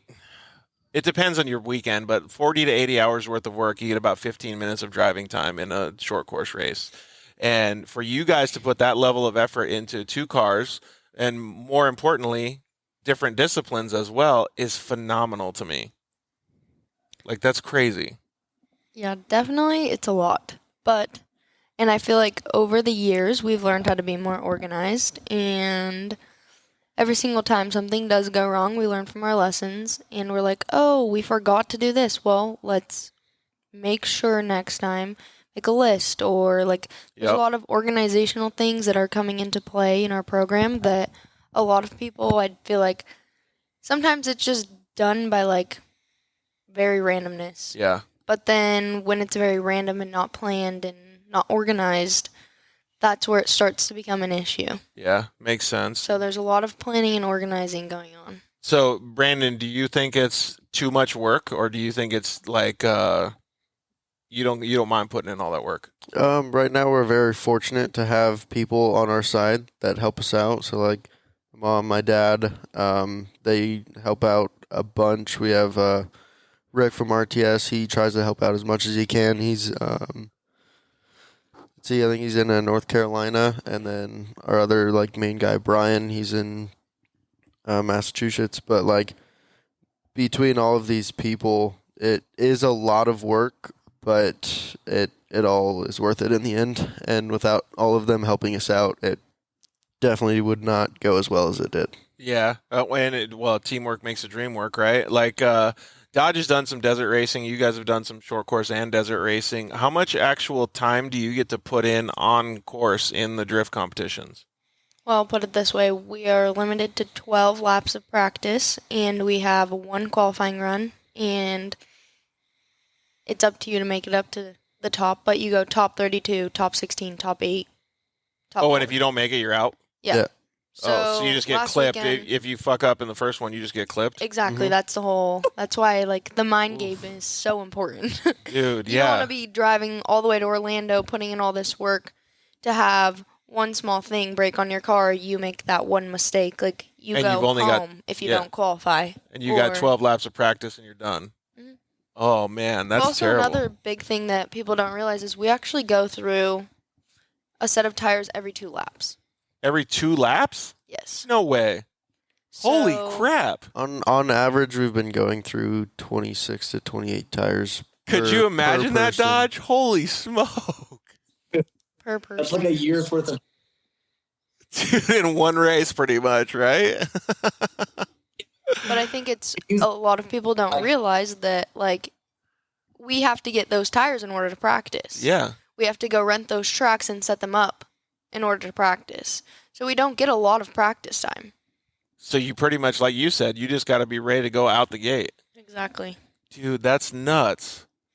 That's And such so, a different like, discipline. One run for Formula Drift is 20 seconds. We're limited to 12 practice laps, so that's 4 minutes of actual driving To go put on your until best we run. go into competition. That's insane, dude. That's so insane. That changes, like, it makes what you said about mindset and like coming out the gate firing like that much more intense. Like, I didn't realize it was that crazy. Yeah.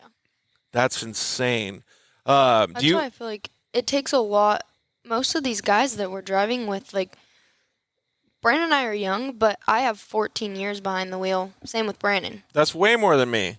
And taking that into play, and then also looking at these other guys that we're driving against, they all have put in their time and their work because it didn't just happen for anyone overnight. Yeah, you know? that's true. That's a good So, point. Just because we are so young, we have also put in that time behind the wheel. And the other guys, the same with them. They've put in the time behind the wheel. They've learned all the lessons. They're going through all the experiences, so we can build that muscle memory to go out and get 4 minutes. Yeah, so and go drive. your actual driving maturity is way more than your age shows, kind of thing. Yeah, that's a really good way to put it. If there's and you don't mind me saying, you have these guys who start driving when they're older, and you think about how much easier it is to learn something when you're young. Right. Like, you wheel when you're like 10, 11, 12 years old. What you can do in a year at that age, you could do in 5 years at 20. That's a really good point. Like, you start when you're really young. Like, Amanda's like, 19? So 14 years, that's, 6 years old? If I'm wrong, I'm a driver, not a math teacher. That's right. He got it closer than Cameron did. Yeah. Perfect. But either way, right, like, that is an incredible amount of time as a kid. Yeah. Just messing around, and all of a sudden you're 19 years old and you're a professional drifter. Yeah, exactly. That's so crazy, man, to think about it like that. Like, especially for both of them. I mean, like, their combined experience is like, just, it blows my mind. But all right, so I wanted to kind of take it a little bit different spin on that. So if you had to give, because you guys are both so young, but I feel like there's a lot of value in what Dodge just said. If you had to give myself or Dodge or your brother or somebody else some advice on getting into racing just in general, whether they want to be a dirt bike racer, a drifter, a monster truck driver, whatever it is, what would you tell them? Because you guys have seen all of that already, especially in your young age. What would you say, Amanda? Ask Brandon first. Okay, Brandon, you go first. I think personally the best way to get into anything, I mean, just start looking up, Googling it, watch YouTube videos, and start volunteering, try making friends. Yeah. Like, go help. Exactly. The best way to get into anything is just go make friends doing it and find good people to do it with that want to see you succeed and will help you into it. Yeah, exactly. Well, okay, so like for a youngster or an old guy like me, if they came up to you and said, "Hey, you know what? I would like to go and help your guys' team. If I show up to the next drift event, would you guys let me shadow you?" What would you say to that person? Yeah, we've done it before. Really? I have a lot of people in my DMs all the time asking me, "Hey," like, even I love seeing the girls in my DMs because they're very more on a personal level. They're like, "Hey, like, I want to go out there, I want to do it, but like, I am the only girl." Like, okay, and pros crash too. We all started somewhere, you know what I'm saying? But I would definitely say just go out there and get in someone's car. A lot of the times, like, I know the off-road community is so, like, open-handed to everyone and just, like, we'll take anyone in, help each other out. And I feel like same with drifting. If you want to go out there and get in a car, you could be like, "Hey, I have my helmet. Go to your local grassroots event. Get in a car." Yep. It'll be life-changing. Yeah, I agree. And Calculated Risk agrees with us as well. Dodge, would you be interested in going out and checking out that stuff? I mean, like, I would be cool to go down to a drift event. That'd be sweet. Oh, yeah. 100%. Like, drop anything, I'd be there. Yeah. I took Dodge go-karting once. Well, how did he do go-karting against you? We actually got rained out, so Oh! I know. I was so pissed. That means that you guys have to do it again. I had my qualifier. I saw Amanda's taillights for about 10 seconds, and I didn't see her ever again. You totally ditched him? uh, dude, Gone. that's hilarious, man. That means that we're gonna have to do like a whole track day or something one of these days with a whole bunch of off-roaders and That'd be drifters and so like fun. do a battle. We'll see. Blake Wilkie tried that before, and we got kicked out of Willow Springs about halfway through the day because he thought it'd be a good idea to, drive off the track and start jumping things that were definitely not meant to be jumped. What kind of cars were you in? Well, we had our drift cars. Brad DeBerti was there in Oh. his drift truck. Blake Wilkie had his, his little off-road bug. There was I think Darren Parsons was there. Dude, A bunch of off-road trucks and drift cars, and they found this jump right off of the track where they would just hit the dirt and start jumping stuff, and the track people did not like that. Dude, you get way too rowdy in those things. What are you gonna say, Dodge? I said we'll have to get the Godfrey boys to give us full access to Millard or to the Utah Motorsports campus here. That would be pretty cool, right? I think that would be super fun to set something that other people are chiming in, saying that they're into. All right, so a couple other things that I was going to ask are, because I know Brandon's hurting a little bit here.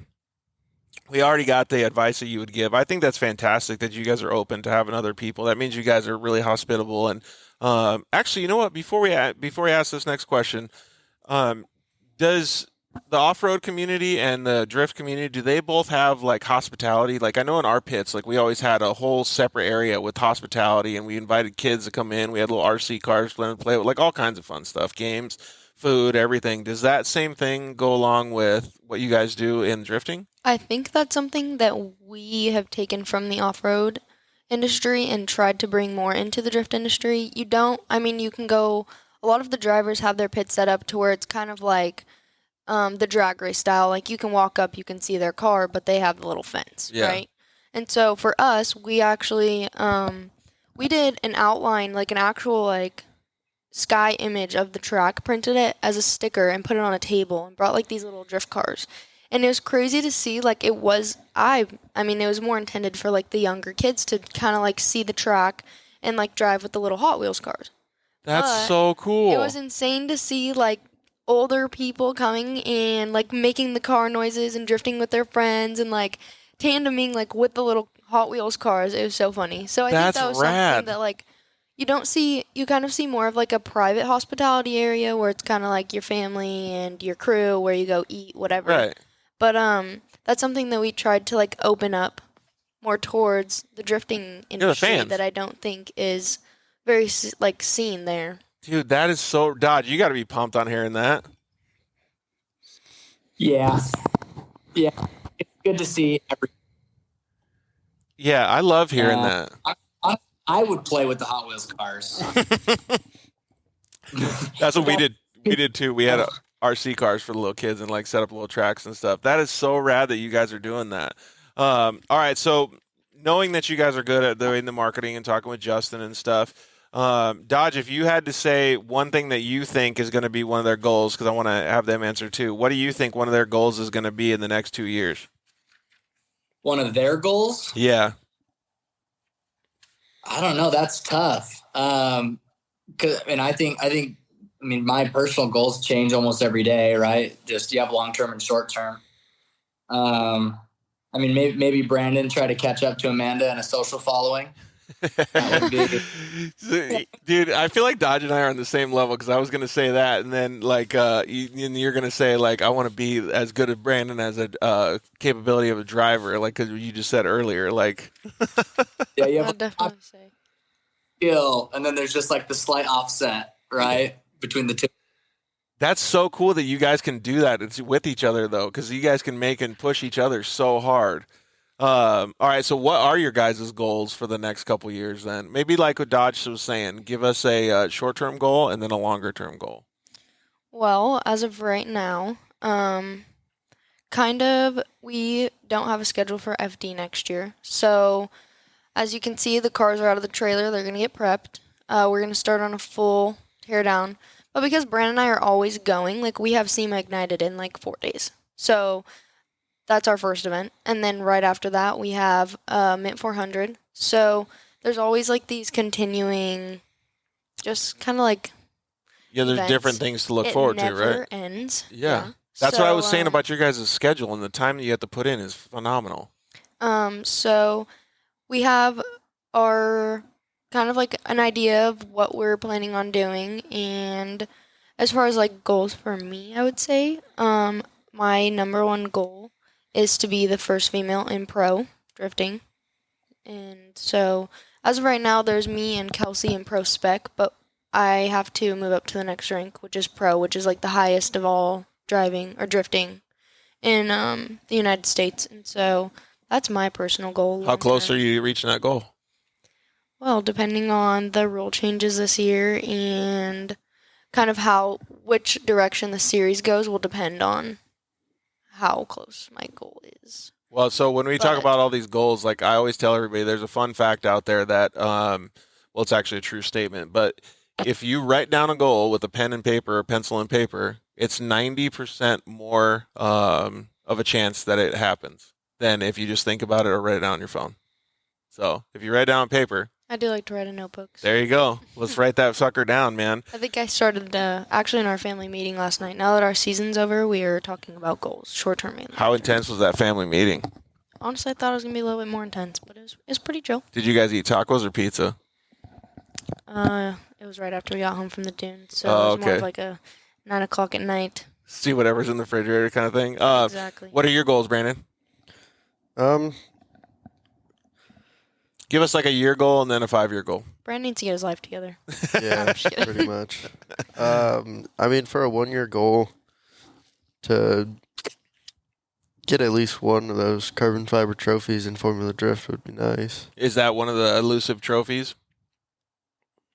Like, there's one back there. I don't know if they can see it, but it's a big old carbon fiber trophy. It's pretty badass. Yeah, it is. So get one of those. And then what about 5-year? Just be a champion? I mean, I definitely want to try rallycross. Dude, that would be so cool. Give it a go and get my pilot's license. And those are, well, for the 1-year goal, getting a pilot's license for like flying planes is... You don't have enough cars to work on? You're going to go get a pilot's license too? Dude, Dodge, like, he heard that rallycross and he's like, yeah. So I can attest to that. That would be so sick to see that.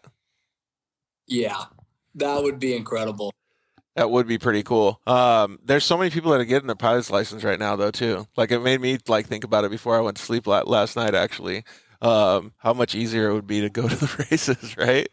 Brandon and I actually just flew over Battle at Prim while Brandon was racing the trophy truck. Really? Did you see him? Sick.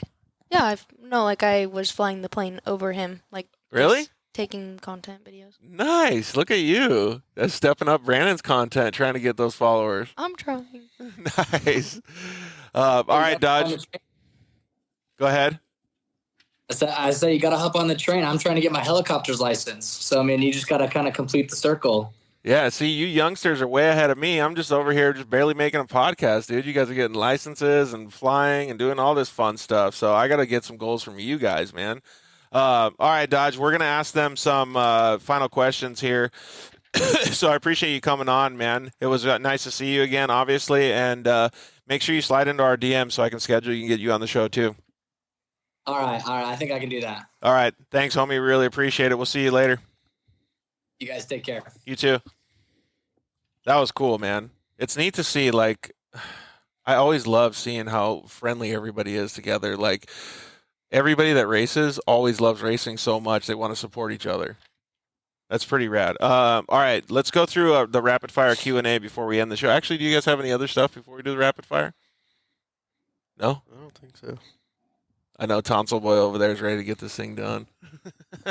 All right, so we're going to go through rapid fire Q&A. Let's let girls go first, and then you go second. So, you ready, Amanda? Rapid fire Q&A.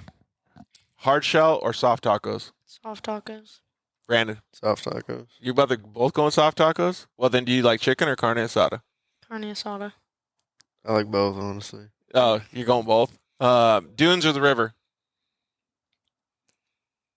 I think I'm kind of burnt out of the dunes. Oh, you got smoked this weekend? You're over it? I've been going to the dunes since I was a baby. So, but we also, I mean, as a family, go to the lake a lot, but it's been a minute since we've been to the lake, so I could take a lake day. You're trying to go to the lake. What about you, Brandon?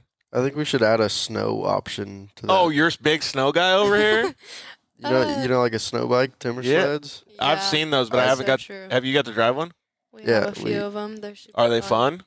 Dude, the scary part though is like you get lost real easy because everything when it starts snowing just turns white and your sense of direction like goes out the window. Yeah. 3-wheeler or quad? Amanda? I don't know. Neither. I'm just kidding. You're not riding either of them? Dirt bike. Okay, that's 3-wheel. That kind of sounds fun. I don't think I've ever really tried that. I've seen Brandon stunt. They're 3-wheel also before. called death machines though on 3-wheelers. We have one here, and we let our friends ride it on the pit bike track sometimes. What about you, Brandon?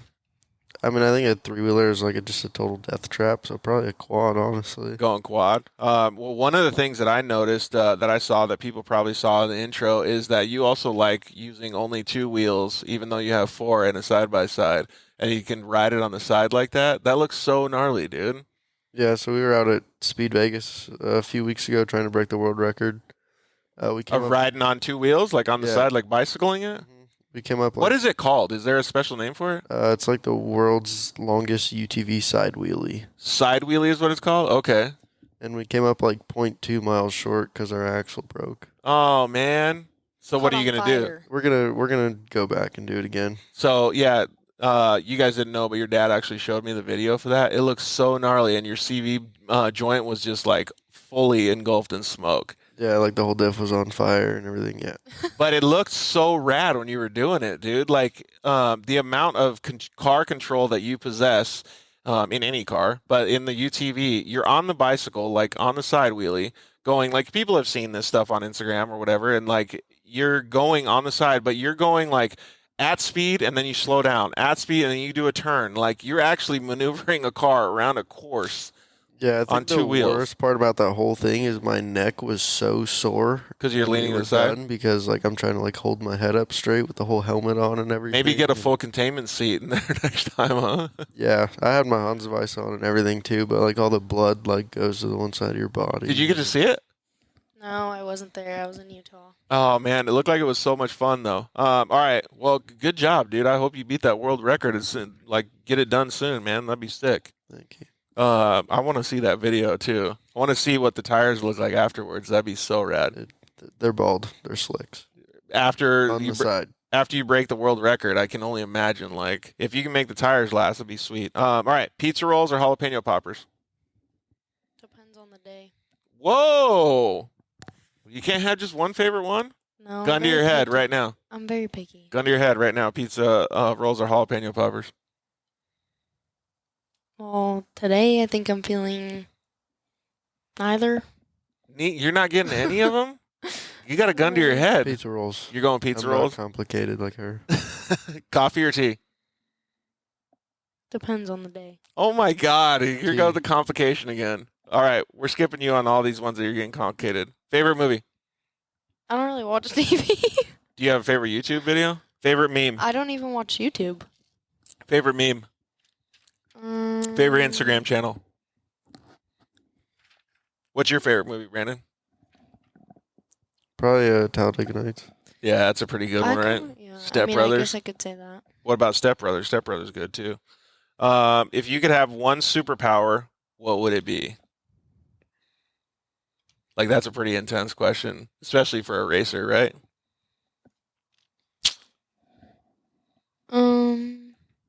Teleportation. What about like instead of well, is teleporting the same as jumper? Have you seen that? Where he just like jumps to places?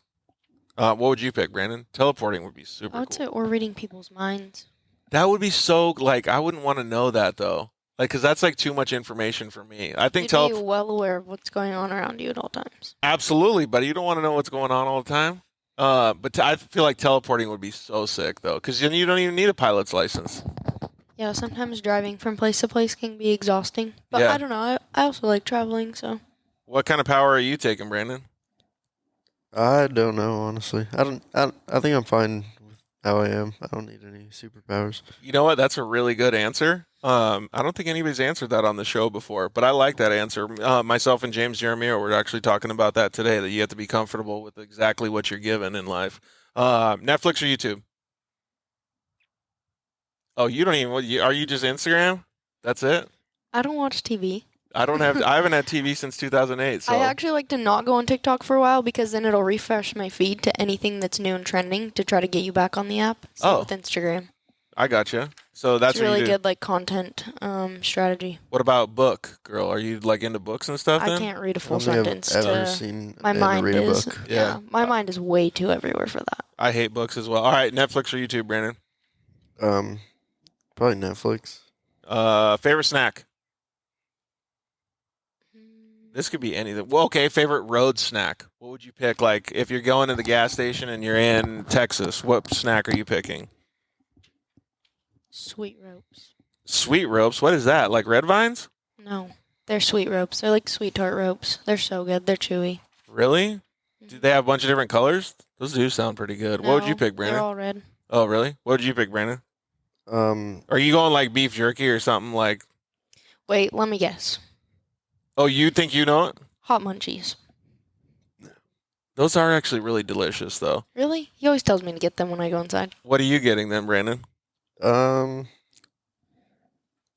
don't know, honestly. Hot munchies, I'm telling all right. you. You're When going I to go just in get the him gas hot station, munchies. I have to get him hot different every munchies. time. All right, let's do this then. You answer for Brandon and Brandon answer for you on the next question. So, Brandon, answer for Amanda. Supercross or motocross? I don't think she knows the difference. Motocross is outdoors. Mm-hmm. Supercross is indoors. Yeah, so she knows the difference. What are you going to think she's going to pick? Probably Supercross. All right, what do you think he's going to pick? Yeah, maybe Supercross. He's Motocross, maybe. I don't know. Oh my God, you guys are making this so difficult. All right, what's your answer? Supercross. And what was yours? Supercross. Okay, cool. So you guys got it right. That's awesome. Okay, what other form of racing would you like to try? And I'm excluding rallycross for you. What other form of racing would you like to try, Amanda? I want to go race one of those Sierra cars or a Legend The what? car. The Sierra cars. What's that?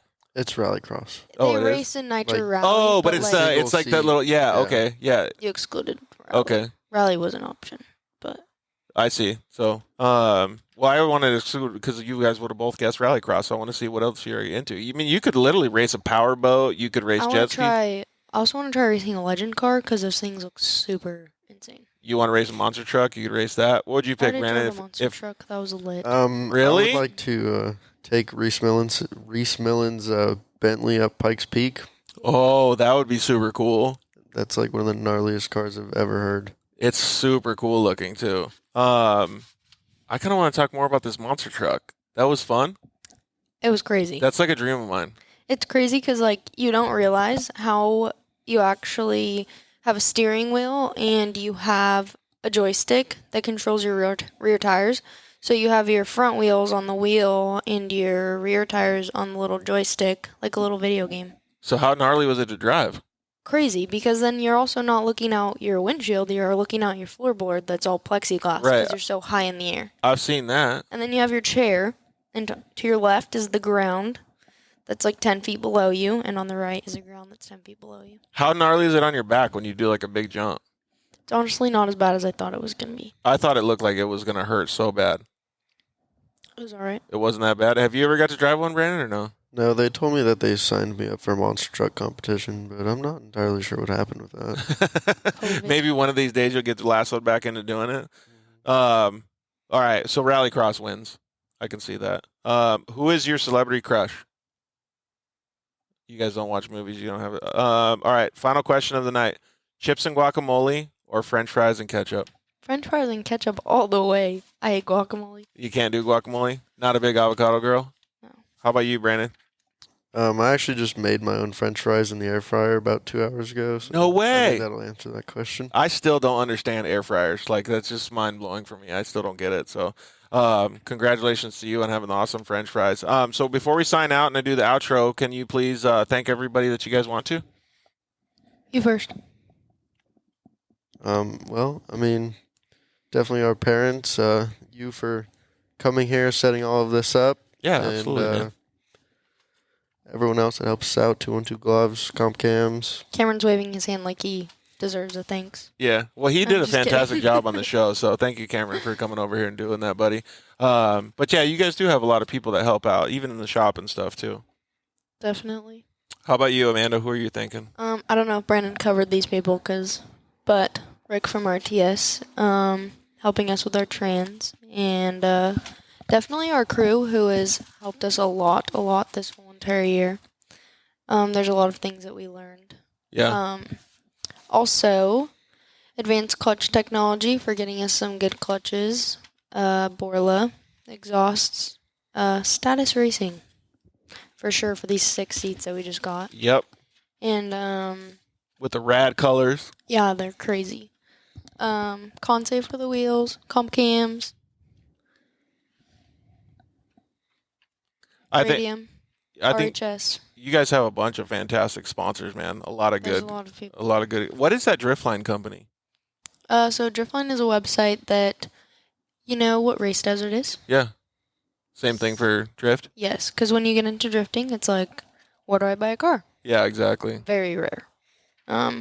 So it actually has all the classifieds on there, so you can go buy a car. Oh, nice. Any manufacturer that makes aftermarket parts for the drift cars, like Willwood, Borla, Comp Cams, all of those people that are involved in drifting. And it also has events. It's not up to date right now, but there's some events on there. I'm gonna have to check it out. Well, I know that that I want to personally thank all of the off-road industry for supporting you guys and coming up through the ranks as kids. I know that when I was at the races, I got to see you guys as younger kids coming up through the ranks, and it was really cool to see the applause that you guys would get when you guys did well, and the amount of recognition that you guys got and support that you guys got in the pits. So I think it's really cool that everybody is around supporting you guys, because it's given you guys the opportunity to be the fantastic drivers and racers and competitors that you guys are now. So I think it's really cool that the off-road industry was able to give you guys that opportunity that you have now, and you guys are also going to give back too. So one of the things that we had said was some of your guys' goals, but some of the things that are going to happen in the near future are you guys are also going to get back into an off-road truck as well, right? With the 6100 behind us.